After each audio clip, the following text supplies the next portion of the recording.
Buongiorno a tutti, bentornate e bentornati a Educhiamoci, giornate per l'educazione, l'evento promosso dal Comune di Vittorio Veneto, in particolare dall'assessorato alle politiche scolastiche, in collaborazione con IM Servizi. Bene, siamo giunti alla conclusione di questa settimana veramente intensa, ricca, preziosa. Abbiamo ricevuto moltissimi stimoli, almeno 19 gli incontri più tutti gli eventi collaterali, ma ora non mi soffermo sui dati perché saranno poi oggetto del nostro incontro. Questo incontro che si intitola Facciamo il punto ed è un incontro che ci sta veramente a cuore perché fare un festival sull'educazione non può e non deve rimanere un evento spot, una vetrina, ma deve essere un'occasione veramente autentica di promozione culturale e anche di impegno per chi ha la possibilità, ovvero tutta la comunità, di fare tesoro di quanto abbiamo ascoltato e di ciò su cui abbiamo riflettuto a fondo per migliorare il contesto, l'ambiente e la società intera in cui viviamo. E quindi fare il punto è l'occasione che ci diamo con l'ultimo incontro, a conclusione degli incontri di questo festival, e lo facciamo con degli ospiti molto importanti. Prima di presentare i quali però do la parola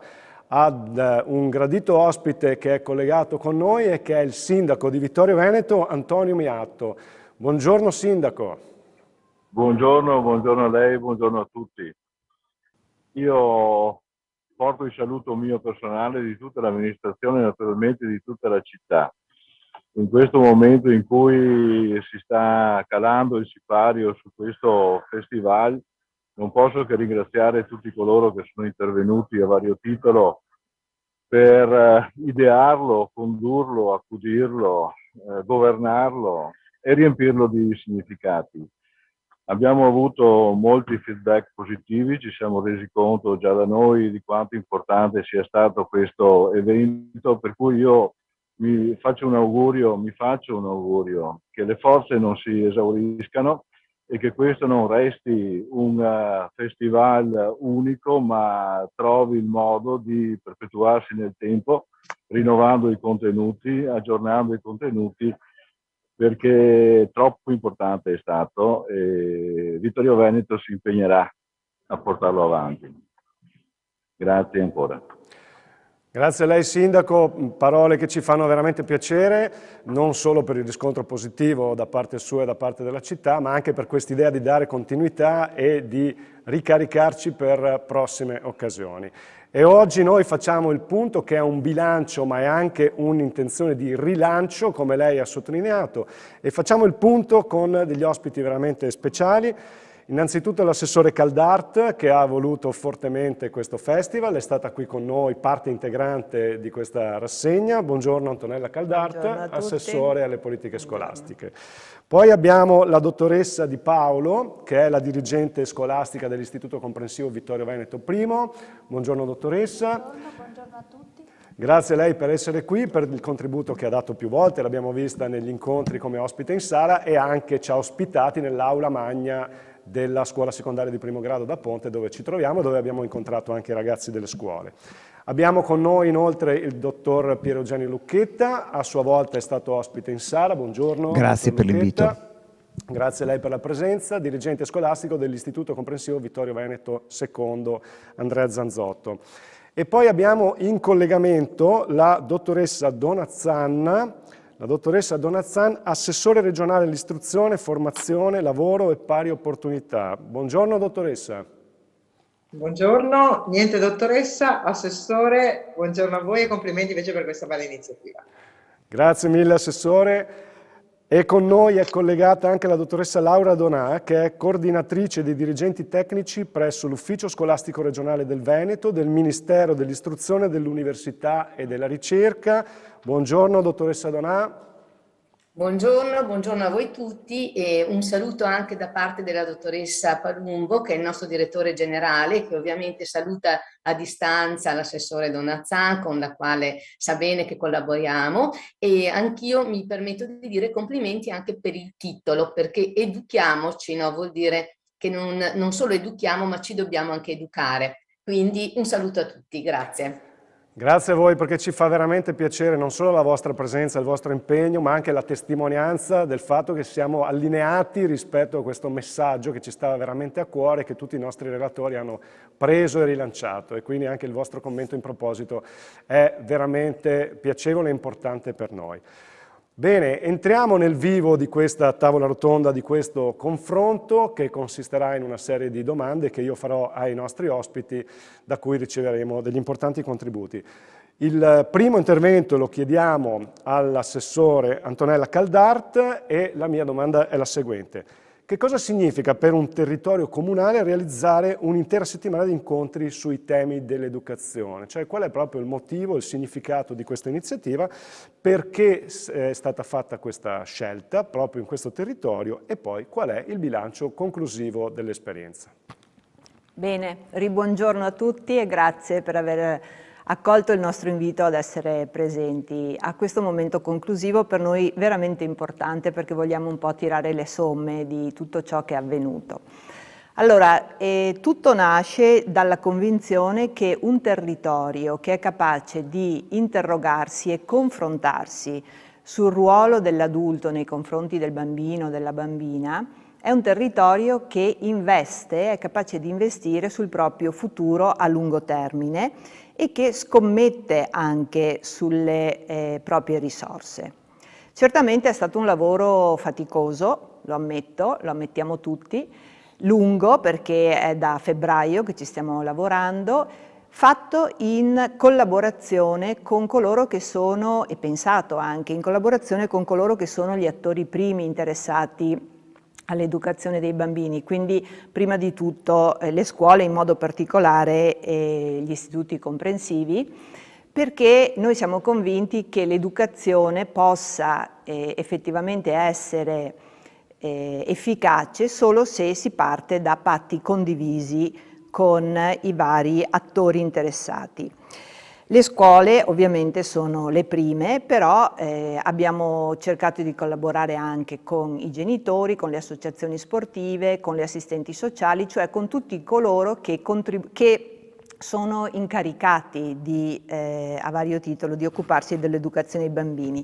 E l'abbiamo fatto, come appunto ha ben sottolineato la dottoressa Donà, focalizzando sull'educazione dei bambini, ma spostando l'attenzione sullo sguardo dell'adulto, cioè su come noi adulti guardiamo ai bambini nel momento in cui ci poniamo come educatori. Ecco, voglio ricordare a questo proposito una suggestione che ci ha dato la professoressa Sanese. Ha parlato di questo sguardo chiamandolo, definendolo lo sguardo generativo, cioè ci ha spiegato come ogni qualvolta noi guardiamo ai nostri bambini, ai nostri piccoli, lo sguardo dell'adulto sia generatore dell'identità del bambino. Quindi è uno sguardo potente, è uno sguardo di grande forza ma anche di grande responsabilità. Questo è molto importante da tenere presente come presupposto al lavoro che spero andremo anche a fare in futuro, perché quello che ci è stato così mostrato e dimostrato in questi giorni è che non dobbiamo pensare al bambino solo nel momento in cui lui performa, quindi non solo sulla performance presente di ciò che il bambino fa, quindi non il bambino bravo perché prende un bel voto, perché vince una gara o perché fa ciò che la mamma e il papà o l'insegnante suggerisce di fare, gli insegna di fare, ma dobbiamo sempre pensare al bambino come essere, quindi come una persona tutto tondo, e ogni qualvolta guardiamo al bambino, anche al bambino piccolo, dobbiamo già immaginarlo nel suo futuro essere adolescente fino a diventare persona adulta. Quindi la nostra attenzione si è concentrata proprio sul bambino come essere persona. L'idea quindi del festival, un'altra idea da cui è partito il festival, dato questo presupposto, è la necessità che abbiamo sentito ancora più forte durante il periodo di pandemia di formarci tutti come educatori. Proprio il professor Vicari, nel suo intervento, ci ha evidenziato come la pandemia, quindi il fatto di rimanere isolati per i bambini, per i ragazzi, abbia avuto una conseguenza importantissima dal punto di vista numerico e anche della gravità sulla psiche dei bambini, con aumento non solo di malessere ma anche di patologie, tanto più in zone come il nord-est, cioè nelle zone più colpite dalla pandemia. Terzo presupposto è una mia convinzione, ma che immagino sia facilmente condivisibile con tutti, che educare sia un impegno, un dovere ed un impegno collettivo della società. Quindi la responsabilità dell'educazione è una responsabilità collettiva. Nessuno di noi può demandare ad altri la responsabilità di educare i bambini. Bene. Partendo da questi quindi presupposti abbiamo pensato ad un percorso che per così dire spaziasse nelle varie componenti dell'essere bambino, quindi l'intelligenza e la maturazione emotiva, ma anche cognitiva prima di tutto ovviamente, ma anche emotiva, emozionale e anche fisica. E così abbiamo cercato di capire in quanti modi potevamo e possiamo accompagnare il bambino nel suo percorso di crescita. Abbiamo affrontato quindi i temi della sua crescita emotiva, della sua crescita cognitiva, ma come? Attraverso i nostri sguardi, per esempio, tema che è stato un po' il fil rouge di tutta la settimana, e poi il nostro essere con lui o con lei e per lui e per lei bambino, l'attenzione al movimento, l'attenzione al gioco, l'attenzione all'educazione alimentare, l'attenzione all'educazione sessuale ed emotiva, l'attenzione all'uso dei social, all'uso dei libri, all'uso del film e così via. Della TV, ne abbiamo parlato a lungo anche di questo. Ecco, il bilancio finale quindi lo faremo alla fine di questa giornata, lo faremo con tutti voi, però mi piace darvi alcuni numeri perché i dati poi sono importanti. Chiaro che noi io ho l'impressione che abbiamo messo un po' il dito su un nervo scoperto. Se guardiamo a quelli che sono appunto i risultati, anche ai commenti, alle valutazioni che ci sono arrivati. Innanzitutto vi dico che noi abbiamo coinvolto in questa settimana 19 pensatori, forse i migliori pensatori che ci sono sul panorama italiano, scienziati dell'educazione. Ai loro pensieri, alle loro proposte hanno risposto 1000 persone, circa 1000 persone, professionisti che si sono iscritti alla nostra piattaforma, perché sapete che ci si poteva iscrivere su Zoom, questo soprattutto per chi aveva poi bisogno di avere la certificazione, oppure, quindi 1000 sono gli iscritti, oppure partecipare attraverso gli altri canali social, questi sono soprattutto genitori, nonni, allenatori eccetera, e lì le visualizzazioni sono state dalle 2 alle 300 mediamente, fino a punte in diretta fino a 400-450 visualizzazioni contemporaneamente, senza poi contare le visualizzazioni successive. Abbiamo avuto punte fino ad oggi, perché poi ovviamente possono aumentare nei prossimi giorni, nei prossimi mesi, fino a 3000 visualizzazioni su Facebook, per esempio per l'intervento del professor Pellai. Abbiamo trasmesso attraverso i social, abbiamo trasmesso anche attraverso la nostra TV locale, la Tenda TV, che approfitto per ringraziare di tutto il supporto anche operativo che ci è stato dato. Le presenze sono state presenze da tutta Italia, da Vittorio Veneto, così come dalla Sicilia, così come dalla Lombardia, moltissime.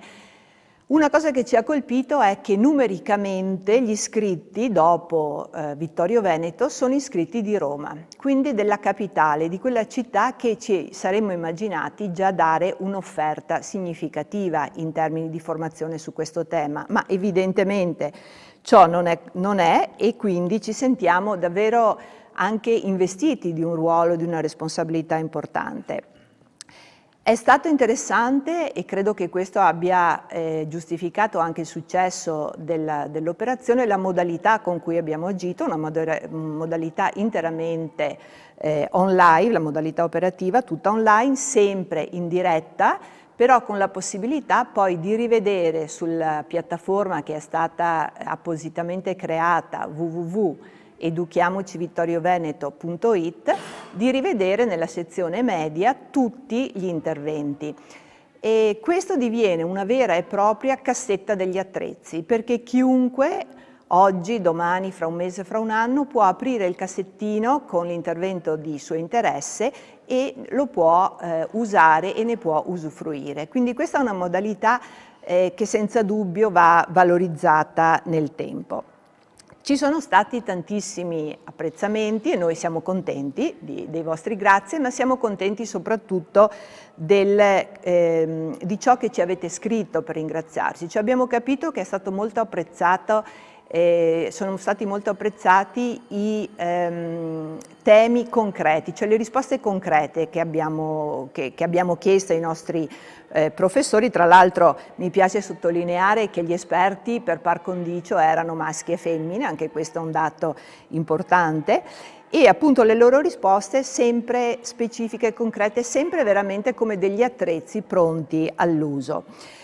È stato un lavorone, questo dobbiamo dircelo e possiamo dircelo, un lavorone che ci ha dato una grande soddisfazione, la soddisfazione di aver capito quanto sia stato utile intraprendere questa strada. E qui lancio un assist all'assessore Donazzan e alla dottoressa Donà, perché noi pensiamo che questo lavoro possa e debba continuare. Grazie Antonella Caldart, che questo lavorone ha contribuito significativamente a sostenerlo. Un lavoro che costa a molti perché sono esperienze di cui abbiamo sete e fame, ma sono esperienze anche che ci mettono molto alla prova.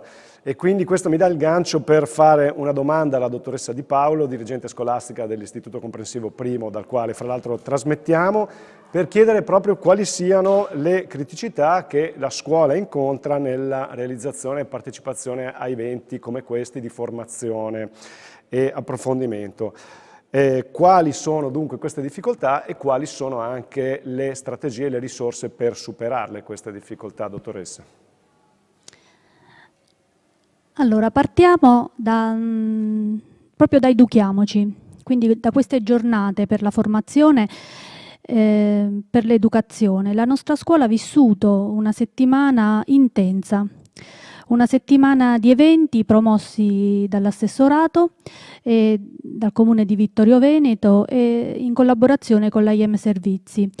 Questi eventi sono rivolti agli adulti ed è per poter essere naturalmente sempre migliori educatori per i nostri ragazzi e per le nostre ragazze.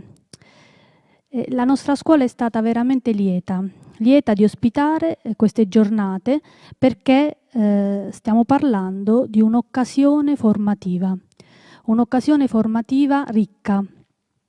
Posso dire che queste giornate sono state un'occasione formativa per me, sono state un'occasione formativa per i docenti, sono state un'occasione formativa anche per i nostri alunni. I docenti hanno partecipato, alcuni in diretta, alcuni online, alla formazione.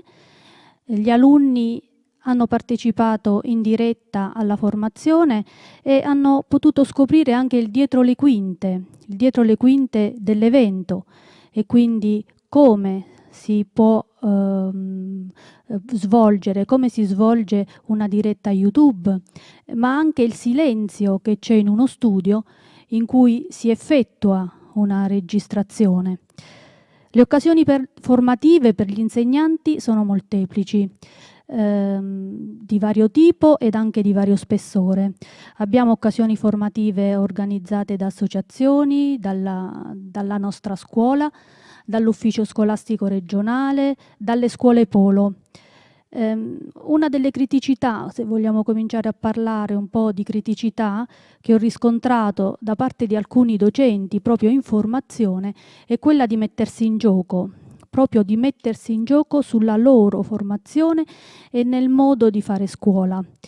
E quindi la domanda è questa che si fanno di solito, cioè: continuo a fare ciò che so fare meglio o trasformo? Quindi trasformo il mio modo di insegnare. Qui c'è sempre un po' di timore nella trasformazione. Il docente, noi sappiamo che comincia il percorso formativo già dalla formazione iniziale. La formazione iniziale, ne abbiamo parlato ieri con il professor Biagi, non è sempre una formazione adeguata, quindi qui c'è un'altra criticità. Oltre al percorso formativo iniziale, il docente deve, dico io a questo punto, avere un percorso formativo in servizio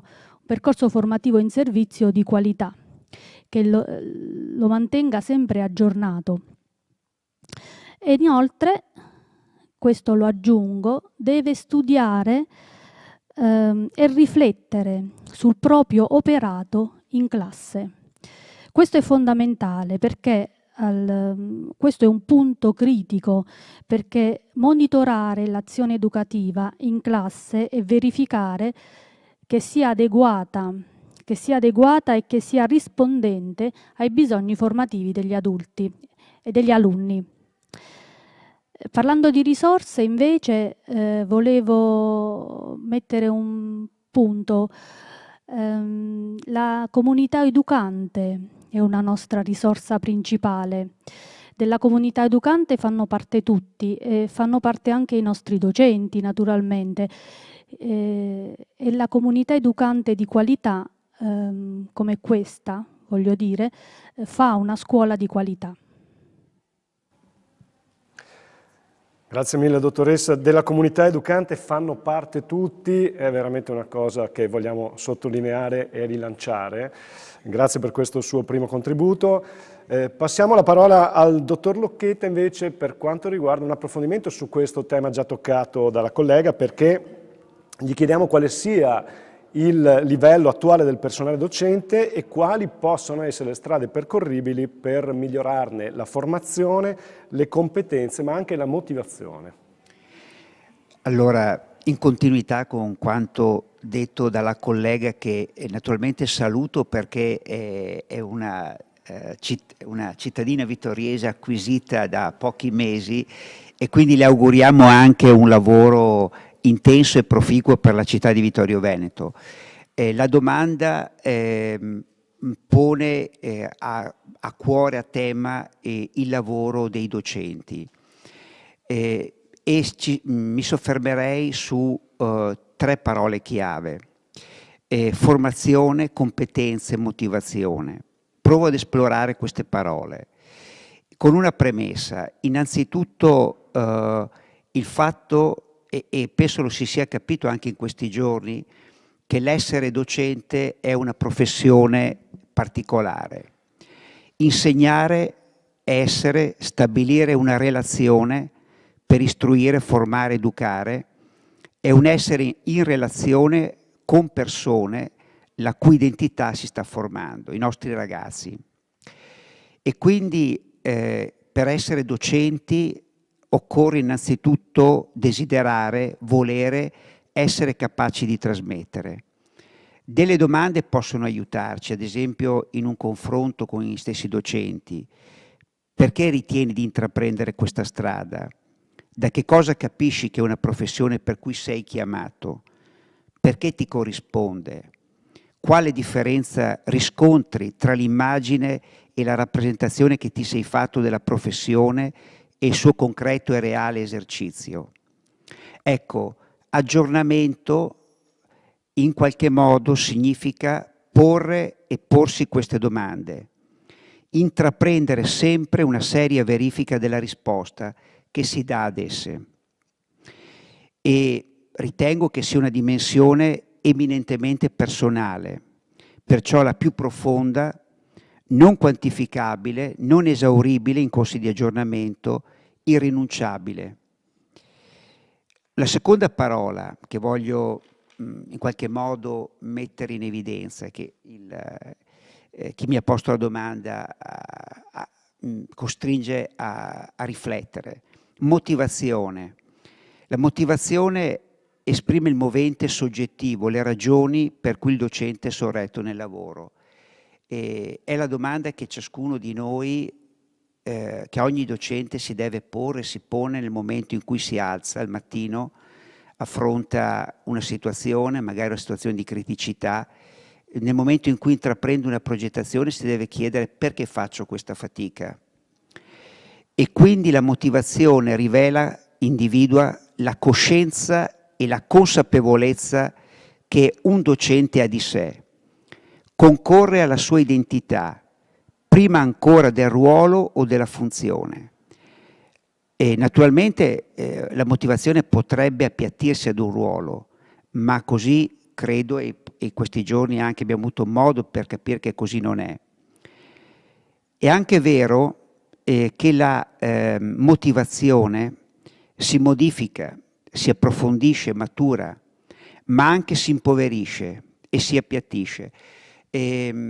Sono frequenti i casi di burnout, come tecnicamente viene chiamato, cioè quel processo di logoramento che colpisce le persone che esercitano professioni d'aiuto, pensiamo anche ai sanitari, in cui spesso delle persone fanno fatica a trovare un punto di equilibrio tra professione e vita. Allora, di fronte alla domanda come aumentare o ritrovare la motivazione degli insegnanti, io credo che sia una domanda molto difficile, ma sono certo che la motivazione non può essere recuperata all'interno della pura professione. Cosa vuol dire pura professione? Vuol dire per il fatto che uno si immerge nel lavoro. Non è mai un buon insegnante quello che è tutto e solo dedito alla scuola. E quindi ritrovare la motivazione significa rivedere una complessiva, una esperienza esistenziale. Starei per dire, un po' come questo evento, facciamo il punto. Ognuno di noi deve rifare il punto di dov'è del suo percorso. Secondo, un serio e tenace confronto con i colleghi, con gli altri docenti, che più autenticamente vivono l'essere docente, approfondendo le ragioni per cui si insegna. Seconda parola chiave, la formazione. La formazione è necessaria. E ricordo come lo stesso legislatore è intervenuto. Da un lato, ve lo ricordate, la legge della buona scuola, quando ha posto dei caratteri per la formazione in servizio come obbligatoria, permanente e strutturale. Oppure con lo stesso decreto 850 con cui individua quali sono gli standard professionali chiesti a un docente. Sappiamo che c'è un grande ricambio generazionale. Naturalmente questo lo dico dal punto di vista degli istituti che dirigo, Vittorio Veneto, Longarone, dove lavoro in reggenza, e poi anche dal lavoro con i colleghi del territorio.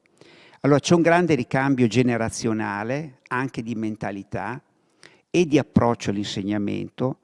Dobbiamo anche dire che c'è anche un incremento di assunzioni di persone che spesso intraprendono l'attività di insegnante in qualche modo come una sorta di occupazione collaterale. Ecco, non è un caso che per quanto riguarda ad esempio le modalità di reclutamento del personale, con la nuova ordinanza ministeriale si sia dato stabilmente accesso anche a studenti universitari. Naturalmente questo rappresenta una grande opportunità per i ragazzi, per questi giovani, di poter subito fare i conti con la professione e verificare se è una strada confacente a loro. L'ultima parola che voglio evidenziare è le competenze, evidentemente le competenze dei docenti. Allora, sempre in questo decreto si richiamano a 7 competenze culturali, disciplinari, didattiche, metodologiche, ma anche relazionali. E su questa parola vorrei soffermarmi, perché in fondo queste giornate hanno messo come parola chiave la relazione. E il decreto dice anche con quali criteri si misura queste relazioni. E ad esempio si dice l'attitudine collaborativa, quindi un docente dire come collabori con gli altri nei vari contesti, oppure l'interazione con le famiglie e con il personale scolastico, come interagisci, e qui mi viene in mente io sono come tu mi guardi, nelle relazioni che si stabiliscono, e ricordiamoci, le relazioni sono innanzitutto un luogo in cui le persone si ritrovano, sono fondamentali. Ecco, quindi anche i legislatori in qualche modo ci ricorda, come dire, dimensioni essenziali della professione del docente.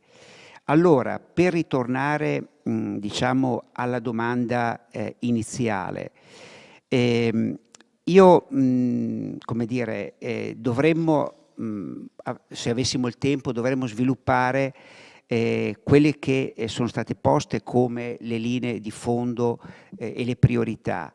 Se uno vede quali sono le priorità che vengono date, capisce che l'accento è posto sui risultati rispetto ai traguardi che un'istituzione scolastica si pone. Però è anche altrettanto vero che è possibile capire qual è lo stato dell'arte di una professione docente da altri indicatori, come il grado di organizzazione, di manutenzione della scuola nei vari settori, il grado di capacità di gestire problematicità e anche la soddisfazione e la serenità con cui i docenti vivono questa professione. Ecco, l'aggiornamento, concludo, è un processo senza termine, non si conclude mai. E io devo dire, lo dico anche alla cittadinanza di Vittorio, ho apprezzato anche in questi mesi, questi 2 anni di grande difficoltà, anche di fronte dei cambiamenti, quanto dei docenti anche prossimi alla pensione si sono messi in gioco per rispondere alle esigenze formative degli alunni. E mi sono sempre chiesto, ma perché tu ti metti in gioco? Ti metti in gioco perché in fondo c'è la tua dignità. Tu hai capito, stai capendo che la scuola inizia da te, non inizia da un'organizzazione, inizia da delle persone che in questo modo anche gli strumenti che vengono messi in gioco per aggiornarsi diventano strumenti utili di formazione. Grazie dirigente Lucchetta anche per questa sottolineatura sull'importanza del saper essere, l'attenzione alla dimensione del nostro benessere per primi come adulti. Ecco, ora una domanda all'assessore Donazzan, perché nella preparazione di questo festival abbiamo incontrato una frase che ci siamo tenuti in serbo per lei, che è la seguente: educare costa molto, ma non educare costa di più. E allora noi molto di più, e quindi noi vorremmo rivolgere proprio a lei questo spunto, questo stimolo, perché secondo quanto anche lei osserva dal suo ruolo di assessore regionale, vorremmo degli spunti di vision più ampia, di politica proprio, per quanto riguarda gli investimenti a tutti i livelli che si stanno facendo nei confronti dell'educazione. Con gioia, e la domanda è impegnativa, ma la risposta è abbastanza semplice. È evidente che quando parliamo di educazione non vi è un costo troppo alto e riguarda la complessità, ma non possiamo nemmeno limitarla al tema delle risorse, perché le risorse sono al servizio di una cosa che noi vogliamo immaginare, cioè che la scuola torni ad avere un ruolo di grandissimo rispetto da parte di tutti. Quando voi avete tracciato, e ho ascoltato con piacere l'introduzione dell'assessore Caldart, e avete parlato di comunità educante, sappiate che questa è una ricchezza culturale che particolarmente è sentita qui in Veneto, lo dico con sommo orgoglio, che è parte ed è forse anche la ragione per cui avete attratto tanto interesse anche da altre realtà che non sono quelle del Veneto, perché qui la dimensione della comunità è una dimensione dove non si delega ad altri, ma si assume la responsabilità. Vorrei dire, mutando mutuando l'affermazione del dirigente che ha appena fatto ora, la scuola inizia da te, ecco, noi riteniamo che non sia solo una questione dei docenti. E non a caso alcuni dei momenti più significativi di riflessione, per esempio questo festival è veramente di grande significato, parte da un comune che decide ma che cosa posso fare io per la mia scuola, no? In senso semplice. E quindi diventa cosa posso fare io per i miei bambini, i miei ragazzi, per i genitori. Diceva prima la dottoressa Caldarte, per gli allenatori che hanno partecipato, cioè quelle realtà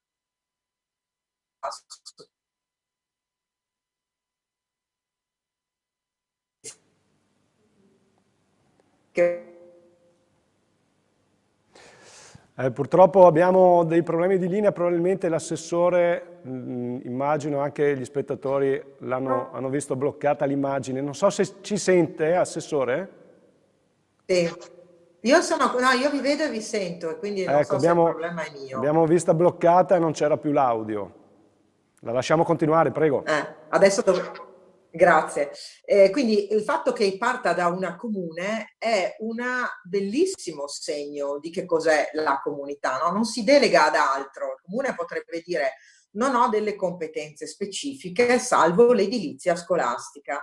Ed invece l'assessore Caldarte con il comune di Vittorio Veneto decide no, io mi devo occupare di rendere un ecosistema, la mia comunità, fatta di tante relazioni, comprensiva di un senso di responsabilità attiva, cioè io voglio partecipare e voglio partecipare con il rispetto che si deve, perché il rischio è mi sostituisco, che non va bene. Quindi la partecipazione, la costruzione di questa comunità è già un investimento che state facendo. Costa? Beh, certamente ha costato tempo a voi, ha costato sforzo, non solo di tipo finanziario, ma il risultato è decisamente appagante. Anzi, io credo che quello che avete tratto, almeno dalle significativi interventi dei due dirigenti scolastici, già porta anche al decisore pubblico diverso, quindi la regione per quanto riguarda me, ma voglio chiamare in causa il ministro e il Ministero dell'Istruzione, perché ne riconosco la sensibilità e anche l'attenzione a questi precisi temi, su come tra i protagonisti della scuola dovremmo andare a aiutare, accompagnare, sostenere, investire in formazione, in strumenti, nel fatto che la reputazione, la dignità del docente, che prima è stato benissimo raccontato con delle parole chiave che io mi sono appuntata, perché la sintetizzerò con una sola che a me piace molto, ma quando voi parlate di competenze, in particolare relazionali, di formazione, di motivazione, di domande esistenziali, io parlo di una cosa sola: la docenza è una vocazione e bisogna capire se ce l'hai la vocazione. La vocazione è certamente parte di talenti che hai, devi amare quello che fai, devi amare le tue creature, devi amare i bambini, non puoi fare l'insegnante se non ami le creature, questo lo dico in premessa, ma guardate che non è tanto distante dal fatto che questa domanda non sia mai posta. Noi dobbiamo porci domande di senso oggi, perché il mondo ci ha dimostrato che non c'è stato molto senso. Allora, siccome noi abbiamo una cultura che è una cultura cristiana, che è una cultura classica, che è una cultura del lavoro, che è una cultura delle relazioni, della partecipazione, la prima domanda di senso è: ami i bambini? Perché allora ami anche questo lavoro, ma anche i bambini cresciuti, cioè un ragazzo adolescente ha gli stessi problemi di dover essere accompagnato, di non dover diventare il terminale di frustrazioni, magari giustificate, magari dettate da un momento della vita, ma che non possono essere riversate su queste creature che devono crescere, devono essere accompagnate. E per accompagnarle abbiamo bisogno di ricostruire la comunità educante. Perché? Perché vivere con la testa rivolta all'indietro, come stavamo bene quando stavamo peggio, no. Ma certamente oggi le famiglie sono molto più in difficoltà, sono famiglie separate, i genitori sono in difficoltà, spesso chiedono anche non in modo opportuno alla scuola di risolvere problemi che sono altrove e altrimenti. ma istruzioni per l'uso per i genitori. Guardate, in Veneto sempre, circa 20 anni fa, l'Associazione Artigiani di Vicenza, e poi allargata, fece la scuola per genitori. Si pensò allora fosse una mezza follia. Oggi credo che sia semplicemente un aiuto, perché queste creature non hanno nemmeno idea oggi quale sia la complessità che poi voi avete prima raccontato, che rapporto oggi hanno i bambini e gli adolescenti con i media, con il malessere che stanno vivendo, che è esistenziale. La pandemia è stata, come dice la dottoressa Palumbo, un acceleratore formidabile di tutto, tecnologico, sociale, ma vuol dire che ha spinto oltre il limite quelle che erano in nuce già delle problematiche. Allora ci sono i genitori, ci sono le comunità appunto che quando sono responsabili come a Vittorio Veneto, ma vorrei dire come a Valdobbiadene all'inizio di settembre, ancora una volta la provincia di Treviso, mi viene da dire, ancora una volta il Veneto, alla presenza di un ministro entusiasta in quel giorno ha visto raccontata in termini di partecipazione attiva e molto generosa i docenti che da tutta Italia hanno deciso di, prima di partecipare nella costruzione del tema che cos'è l'innovazione scolastica, che non è il telefonino e non è una roba tecnologica. L'innovazione scolastica è quello che avete detto voi. Oggi voi state raccontando di un'innovazione scolastica, quando si mette al centro la figura del docente e si capisce che a partire dal suo ruolo sociale, dalla sua reputazione, dalle sue motivazioni, dall'accompagnamento che forniamo alla domanda esistenziale ti piacciono i bambini, ti piace l'insegnamento, noi possiamo risolvere larga parte di ciò che è grande innovazione sociale, ancora prima che scolastica. Quindi la risposta secca è: non ci sono soldi spesi male quando si spendono per l'educazione, anzi, e tutto ciò che viene speso è un investimento per la comunità, che porterà i suoi frutti, magari non li vedremo domattina, ma li vedremo certamente. Io questo sto cercando di fare. Come assessore regionale potrei dire le medesime cose che avrebbe potuto dire Caldart di fronte a una domanda di senso. Cosa posso fare per la scuola? Io potrei dirvi, io mi limito al calendario scolastico che mi è dato per legge e al dimensionamento, cioè il fatto che le scuole debbano avere una grandezza, e la programmazione dell'offerta formativa. Mi serve un nuovo liceo musicale. Posto che lo dico a Vittorio Veneto, evviva i licei musicali, evviva l'educazione musicale a scuola, perché aiuta moltissimo nelle relazioni, nei rapporti, così come ci vorrebbe più sport a scuola. E sempre la provincia di Treviso è stata protagonista anche di quest'altra domanda sugli investimenti che si devono fare a scuola e di quanto valgono, cioè l'attività sportiva, quanto è utile all'educazione e anche alla migliore vita all'interno della scuola. Ecco, allora tutti gli investimenti sono necessari, ma devono rispondere per me oggi in termini di priorità, altrimenti diventerebbe una risposta retorica a una domanda importante. Devono avere al centro la figura del docente. Io vi invito fin d'ora a partecipare alla Fiera di Genova Orientamenti e poi ci metteremo anche d'accordo, perché secondo me è una sintesi vostra, siccome la collega della Liguria ha deciso di fare la Fiera dell'Orientamento proprio sull'orientamento a partire dai più piccoli, ma dai docenti. Quello che avete prodotto voi oggi in queste giornate di considerazione e di valutazioni possono diventare una carta di riferimento, cioè un insieme di punti necessari per dirci dove vogliamo andare per accompagnare la scuola in questa grande trasformazione sociale, con la società che è cambiata e quindi con la scuola che è cambiata. Ecco, queste sono le domande di senso a cui io cerco di rispondere, di voler rispondere proprio in piena sintonia con la mia comunità educante, senza esorbitare di ruolo. Voi l'ha detto prima la dottoressa Donà, con l'ufficio scolastico regionale abbiamo un rapporto stretto, molto fecondo, nel rispetto dei ruoli, ma con gli obiettivi comuni. Ecco, questa è una comunità educante e voi siete stati veramente molto capaci anche oggi di restituire a me, che non ho potuto seguire tutto, molti spunti di riflessione. E peraltro io ho fatto un intervento più lungo perché ho le celebrazioni del Milite Ignoto, che secondo me è parte della comunità educante. Perché insomma, dimenticare da dove veniamo e qual è la nostra storia banalmente è tagliarsi le radici e le gambe. E quindi io potrò stare con voi fino ancora alle 13:30, perché poi devo trasferirmi. Le cerimonie, soprattutto quelle militari e commemorative, hanno un tempo, ma lo dico a Vittorio Veneto, e quindi so che potrò avere la vostra benevolenza. Grazie mille Assessore per questa trasformazione anche della parola costo in investimento, che ha un significato diametralmente opposto e che è ciò che noi abbiamo cercato di sottolineare con forza con questa occasione. Grazie mille. Lei ha citato giustamente la dottoressa Donà, che chiamiamo in causa con questa domanda: qual è il ruolo dell'istituzione pubblica nei confronti della cultura educativa e della formazione degli adulti che lavorano con persone in età evolutiva. Quindi quali sono gli strumenti e i servizi presenti e attivi nel territorio?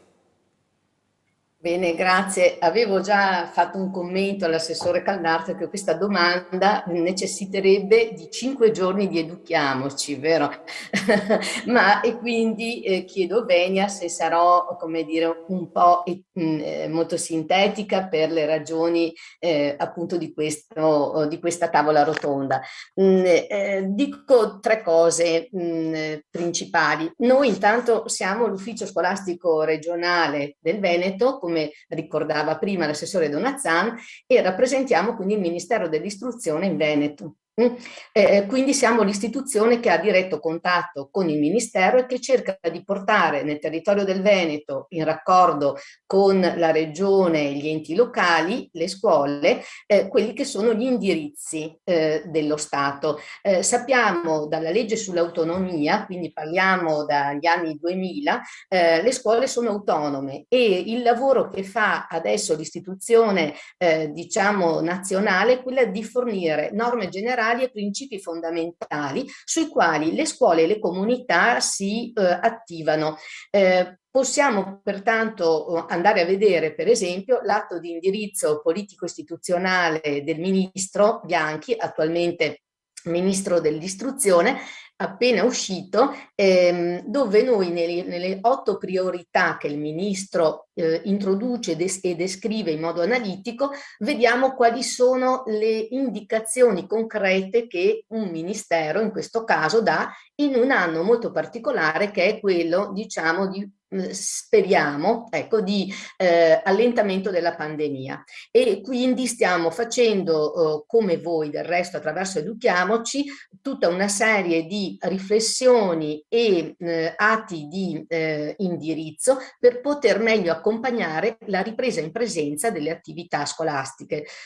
Possiamo dire che la pandemia ha messo in evidenza come il diritto all'istruzione sia un diritto forse paritetico al diritto alla salute. Questa cosa ci ha messo notevolmente in buono, come dire, ci ha valorizzato come istituzione scolastica, ha valorizzato in fondo anche il credito che gli insegnanti devono avere in una comunità, perché io spendo una parola anche in questo senso. Una comunità riesce ad educare bene i propri ragazzi, i propri bambini, le proprie bambine, i propri giovani, se c'è credito verso la figura di chi li educa e quindi degli educatori e degli insegnanti. Se si hanno in considerazione e si stimano, di conseguenza ciò che loro fanno diventa significativo per i bambini, i ragazzi, le ragazze, e quindi questo lavoro di rispecchiamento che è stato oggetto delle vostre 5 giorni, diventa effettivamente un rispecchiamento che serve ad investire su di loro, per costruire quello che oggi l'agenda per le competenze europee del luglio 2020 dice: costruiamo dei soggetti resilienti e con capacità di agentività, cioè diamo loro le chiavi in mano, no? Le chiavi in mano di un loro progetto di vita personale e professionale.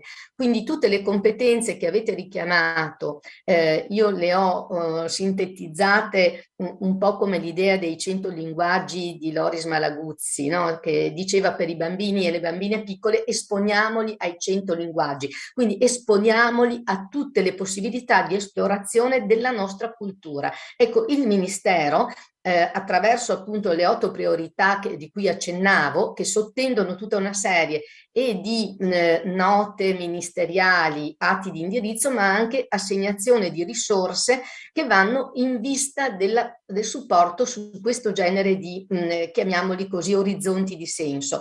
Aggiungo un'altra piccola riflessione.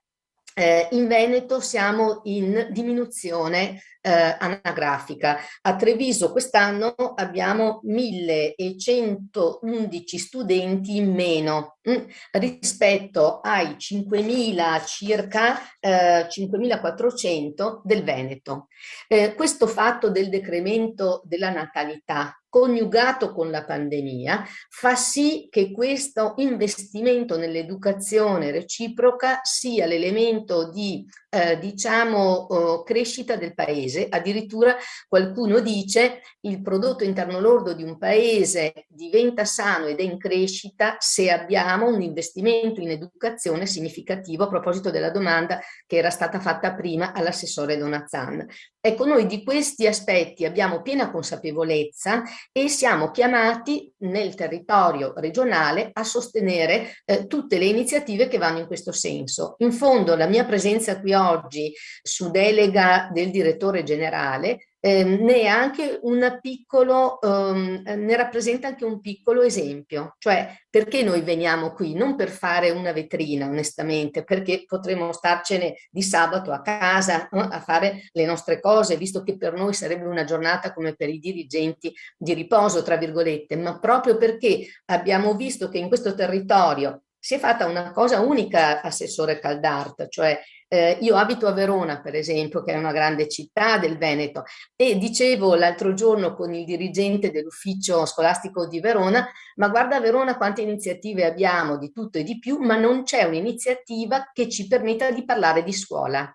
Ecco, credo che la vostra iniziativa sia veramente interessante perché per la prima volta avete parlato di scuola, di educazione in chiave multipla e addirittura dedicandoci una settimana. Questo sicuramente è un esempio di un buon investimento che quindi noi come Ministero dell'Istruzione e Ufficio Scolastico Regionale possiamo solo che sottoscrivere, perché è come se fosse una linea di ritorno a quelle che sono le azioni e gli strumenti che il Ministero mette in atto. Ecco, sono consapevole di non avere aperto sulle criticità, perché abbiamo anche le criticità, ma l'ho fatto di proposito perché volevo semplicemente tratteggiare solo un po' quella che era stata la domanda che mi era stata posta. Ecco.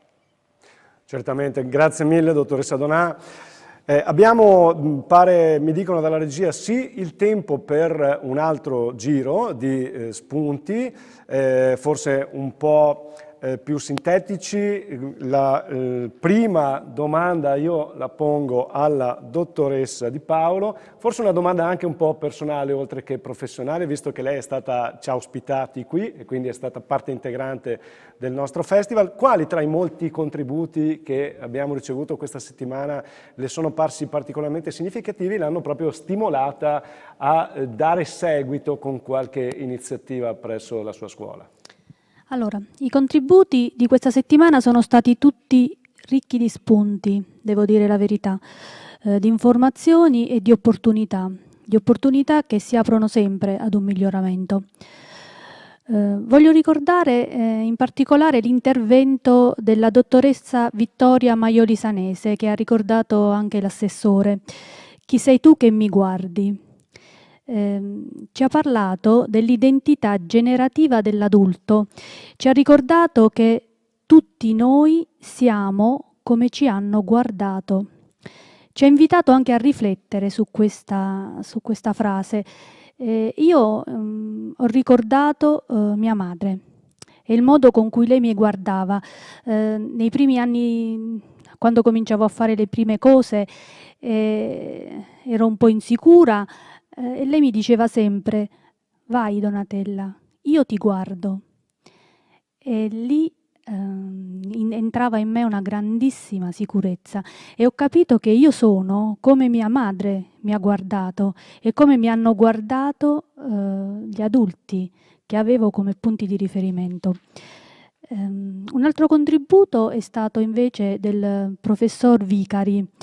Vicari invece ha ribadito il ruolo del genitore e quindi il ruolo del genitore che non deve essere l'amico del proprio figlio, ma deve essere l'adulto che deve porre un muro su cui si costruisce la personalità del figlio, un muro che il figlio deve anche superare ad un certo punto della sua vita, nell'adolescenza. Questo succede di solito. Per quanto riguarda invece il secondo aspetto, cioè le proposte progettuali, hanno suscitato in me un particolare desiderio di approfondimento l'evento sul bullismo con il professor Maggi e l'evento Spegniamo il computer e leggiamo un libro con Biagi e la Salton su come formare nuovi lettori. Su questo approfondiremo anche con gli insegnanti della mia scuola. Grazie mille dottoressa anche per questa testimonianza personale che ribadisce l'intenzione del nostro festival di guardare anche a noi come educatori, alla nostra storia e connetterci con noi stessi per essere meglio connessi con le bambine, i bambini, le ragazze e i ragazzi. Dottor Lucchetta, in base a quanto abbiamo ricevuto durante le giornate dell'educazione, a suo parere in una battuta quale potrebbe essere l'intervento più importante da fare con gli adulti proprio? Intanto io credo, esprimo un ringraziamento per queste giornate perché abbiamo ricevuto molto e con me anche tutto il corpo docenti. Io credo che il primo spunto sia quello di considerare questi interventi come delle ipotesi di lavoro, quindi liberamente a seconda anche della curiosità che ci suggerisce un intervento di un relatore piuttosto che di un altro, approfondire, prendere sul serio quello che abbiamo sentito e verificare dentro la propria esperienza di vita, la propria esperienza professionale, la veridicità, l'autenticità di quello che abbiamo sentito. Quindi c'è come dire, in qualche modo l'ipotesi è rimandata a noi. Questo lo dico anche a livello di scuola. Io ai miei docenti ho dato l'indicazione, guardate, in relazione a quello che vi ha colpito per aree, provate a riprendere alcuni interventi e se c'è interesse magari questo potrà continuare dentro con un dialogo anche con gli stessi relatori, di cui alcuni hanno dato anche una disponibilità a continuare un rapporto, una relazione. Però la sua domanda anche pone, chiede dove intervenire con gli adulti. Io credo che già molto è stato detto, il richiamo all'identità generativa della Sanese. Ricordo che la dottoressa Sanese diceva: l'identità di un adulto è compiuto se genera, se non si raggiunge questa coscienza allora sparisce l'adulto. Ecco, io credo che io non ho delle risposte, delle ricette da dare, delle istruzioni per l'uso, anzi credo che sulla vita non ci siano istruzioni per l'uso, anche se molti chiedono solo le istruzioni per l'uso. Quello che è importante è che si generi un processo, che una persona si mette in moto e per mettersi in moto occorre stimare le domande che nascono dentro di sé, che nascono nel rapporto col reale. Un po' prima di fare il dirigente facevo l'insegnante e mentre pensavo come dire, quale può essere il compito dell'adulto e diciamo pensando a quali possono essere segni di un adulto realizzato, mi è venuta in mente la poesia di Montale, che tutti penso conosceranno, che vorrei leggervi un pezzettino. Ho sceso milioni di scale dandoti il braccio, non già perché con 4 occhi forse si vede di più. Con te le ho scese perché sapevo che di noi due le sole vere pupille, sebbene tanto offuscate, erano le tue. Allora, perché cito questa poesia? Perché credo che un adulto rimane tale, rimane all'altezza del compito che la vita gli affida se permane nella relazione. E questo permanere nell'azione significa poter trovare qualcuno a cui poter dire tue le sono le vere pupille. È molto bello quello, la collega ci ha dato un esempio spettacolare di cosa voglia dire questo. Pensiamo anche per un ragazzo avere un docente o un padre o una madre che li guardano con questo sguardo. Grazie dottor Lucchetta, e che ci aiuta a fare il gancio anche con la prossima domanda che rivolgiamo alla dottoressa Donà. La dottoressa Donà, alla quale ribadiamo uno dei concetti chiave di questo percorso, di questa intera settimana, durante cui abbiamo sentito come lo sguardo che noi adulti possiamo portare nei confronti dei bambini, delle bambine, dei ragazzi, sia la prima forma di educazione e sostegno alla loro crescita, anzi il primo nutrimento alla loro identità. E dalla posizione anche che lei occupa, l'osservazione che le rivolgiamo è questa: storicamente la preparazione dei docenti e degli educatori è passata progressivamente dagli aspetti tecnici, quindi le prestazioni, gli obiettivi didattici, i programmi, eccetera, sempre di più alla comprensione dei processi evolutivi e degli aspetti affettivo-relazionali. Ecco, la domanda che le facciamo è appunto se anche lei vede che c'è questo processo in atto e come possiamo migliorarlo ancora di più per arricchire la formazione non solo del sapere e del saper fare, ma anche rispetto ai contenuti del saper essere. Non la sentiamo, dottoressa, forse deve accendere la... Ecco, acceso, sì. Allora, dicevo, anche questa è una bella domanda intrigante, no? Che rimanda ad una dicotomia o anche a un dialogo tra le due parole istruzione ed educazione. E mi viene in mente quando facevo la direttrice didattica, perché io ho una lunga esperienza, sono prossima a lasciare la scuola, nel senso che ho ancora diciamo davanti meno anni di lavoro e ne ho fatti invece tanti di più. Quando facevo la dirigente scolastica, un genitore che aveva un figlio con delle disabilità veniva spesso a parlarmi quando non gli tornavano degli interventi delle insegnanti, perché aveva nel suo gruppo di insegnanti, ne aveva due dove questa coniugazione della componente dell'istruzione e dell'educazione era molto stretta e una invece che era molto più spostata sull'istruzione e meno nell'educazione. E questo aspetto lo intrigava molto, perché? Perché ovviamente con questa insegnante più centrata sull'istruzione e meno sull'educazione, il suo figlio non funzionava. E quindi chiedeva a me, come direttrice didattica, fa qualcosa, no? Allora, perché tiro fuori questo esempio anch'io di vita vissuta? E tra l'altro su un genitore molto bravo, che seguiva molto bene suo figlio e che aveva a cuore suo figlio, che lo vedeva, che lo vedeva e lo guardava a proposito di questo stimolo interessante del sono come tu mi guardi, no?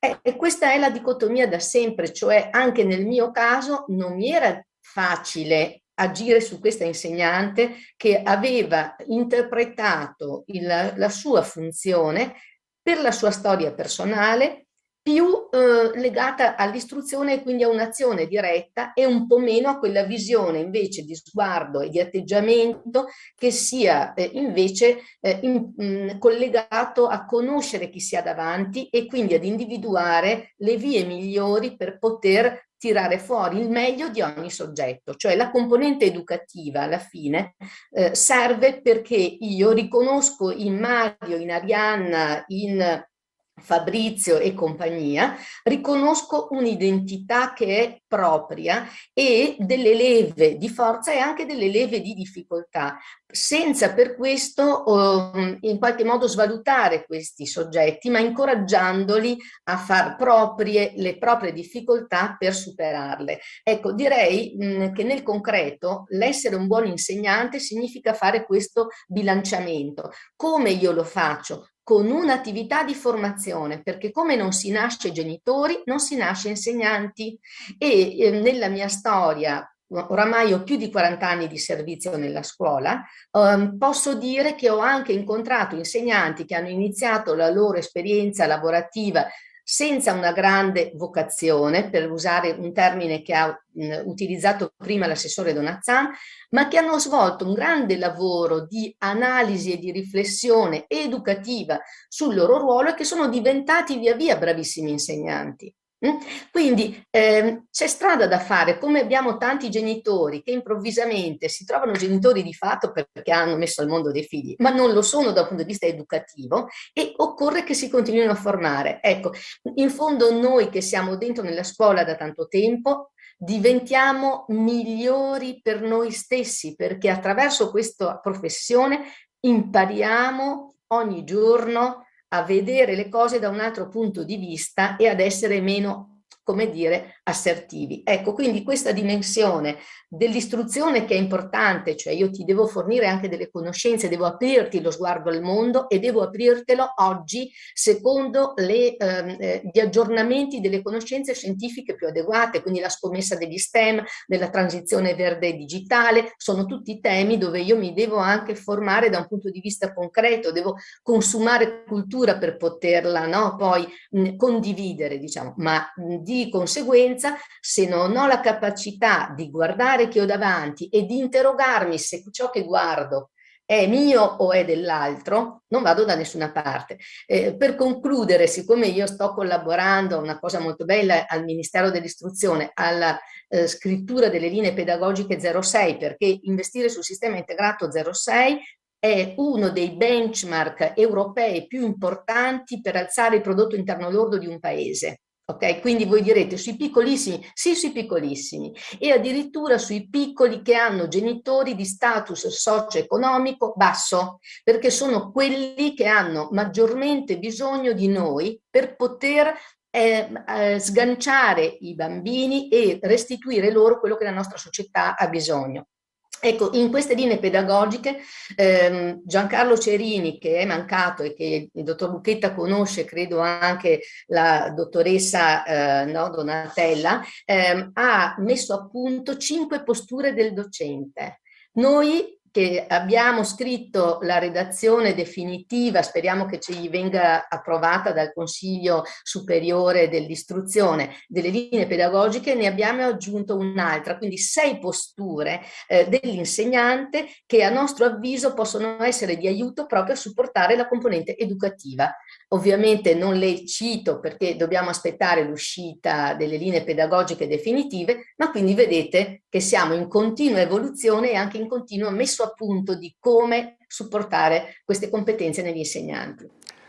Le attenderemo con ansia e ne faremo tesoro, ma facciamo tesoro già delle cose che lei ci ha detto. In particolare mi è piaciuto moltissimo, diventiamo migliori per noi stessi in educazione.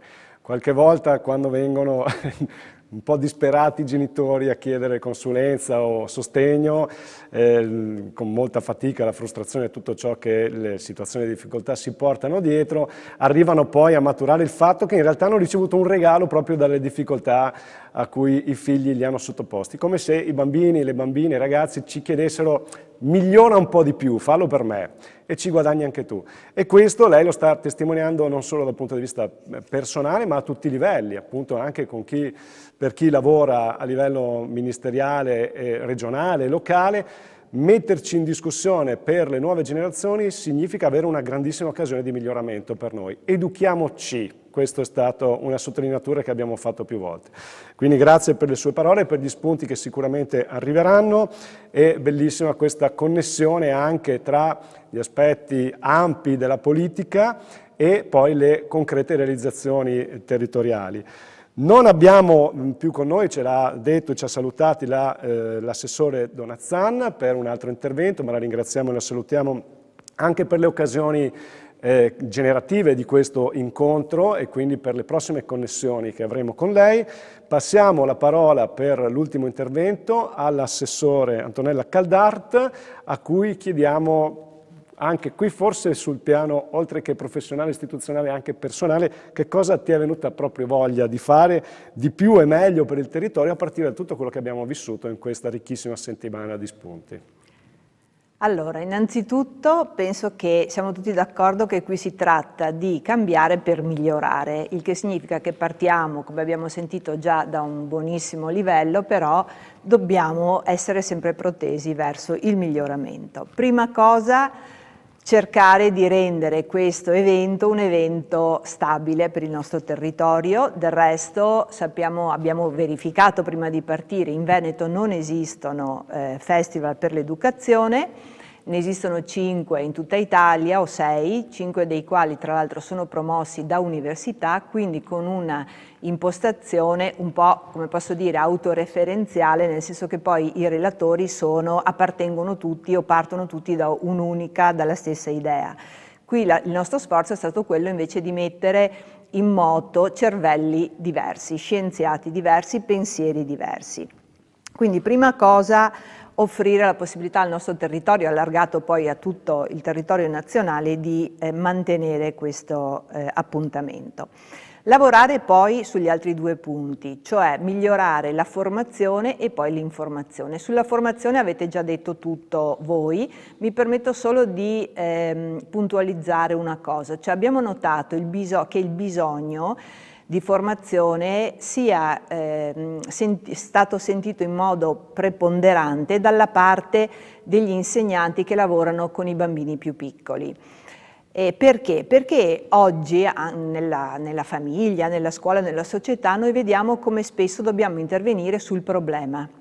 Dobbiamo invece capire, imparare che la prevenzione del problema aiuta i bambini evidentemente a vivere meglio, le famiglie, aiuta anche a risparmiare risorse anche in senso economico e tanti sforzi, e potenzia proprio la responsabilità e la responsabilizzazione dei docenti delle scuole di infanzia e primaria. Quindi giustamente è interessante quando ci ha detto la dottoressa Donà sul fatto che ci sia questo laboratorio, questo progetto di proprio lavorare sulle linee guida per i bambini 0-6 e conseguentemente immaginiamo sugli insegnanti di questa fascia d'età. Quindi lavoriamo sulla prevenzione prima che sul problema, sul dover risolvere il problema.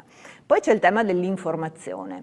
Allora io dico che se questa settimana a Vittorio Veneto ci fosse stato per esempio un grave problema di bullismo, i titoli dei giornali avrebbero riempito la città, tutti si sarebbero riempiti la bocca di commenti, tutti sarebbero diventati professori su che cosa è stato fatto, cosa non è stato fatto, soprattutto accuse di vario genere. Ecco, c'è un problema culturale, cioè troppe bocche si aprono per parlare, lasciatemelo dire, spesso anche in modo inopportuno, e quindi per occuparsi e ergersi anche a giudici di situazioni che ovviamente non sanno giudicare, di cui non sanno nulla, ma pochi sono coloro che si preoccupano dei propri figli e di problemi poi legati, nel caso specifico, ai ragazzi. Quindi c'è un bisogno di lavorare sull'informazione proprio per cambiare questo processo, che è un processo culturale di crescita. La presenza del festival, di eventi come questi, aiutano a cambiare anche l'informazione e di questo credo che ci sia tantissimo bisogno, perché è chiaro che noi abbiamo raggiunto attraverso i social, per esempio, i gruppi di genitori, di insegnanti, ma un po' quelli che già sono sensibili al tema.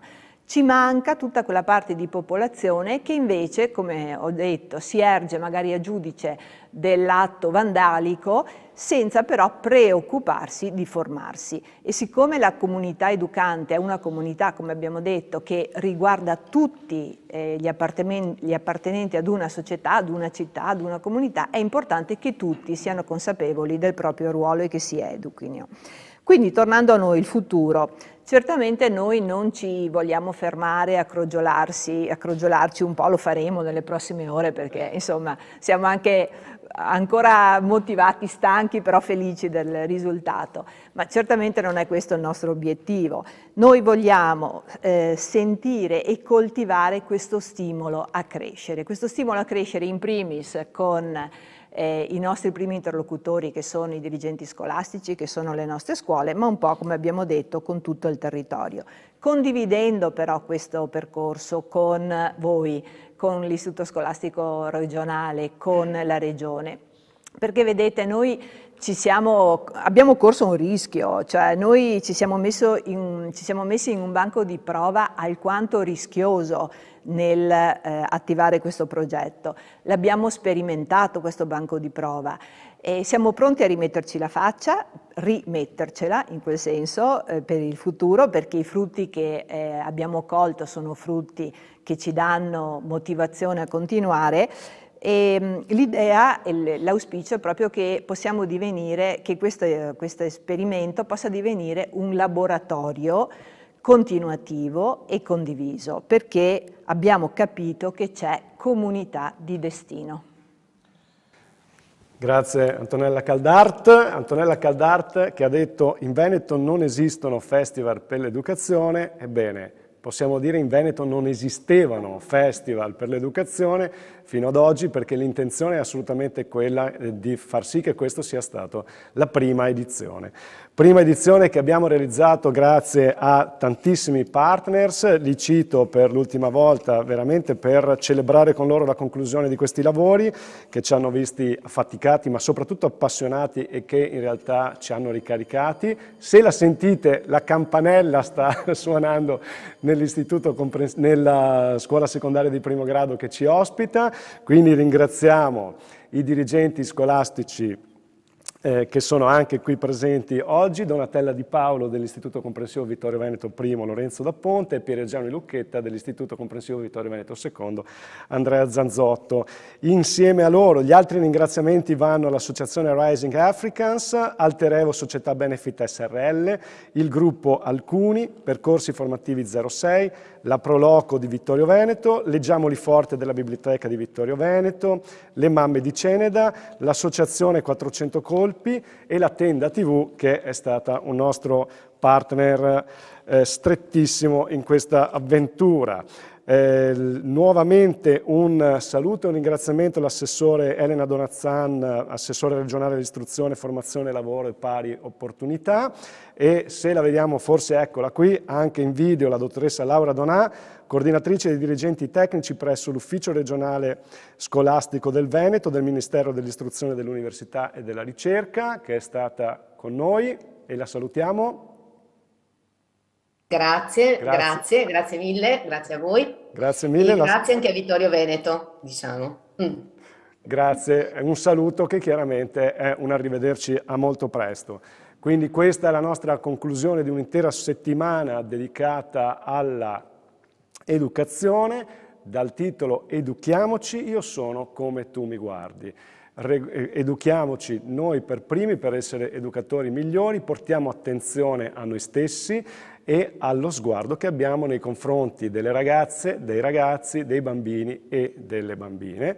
Educhiamoci, giornate per l'educazione. L'ultimo saluto da Antonella Caldart e arrivederci a tutti. È suonata la campanella, quindi è ora di andare tutti a casa. Grazie davvero per essere stati con noi questa settimana e siamo qui. Vi invitiamo innanzitutto a venirci a trovare a Vittorio Veneto, che come avete visto è una città accogliente. Grazie a tutti, buon lavoro. Arrivederci alle prossime occasioni, grazie.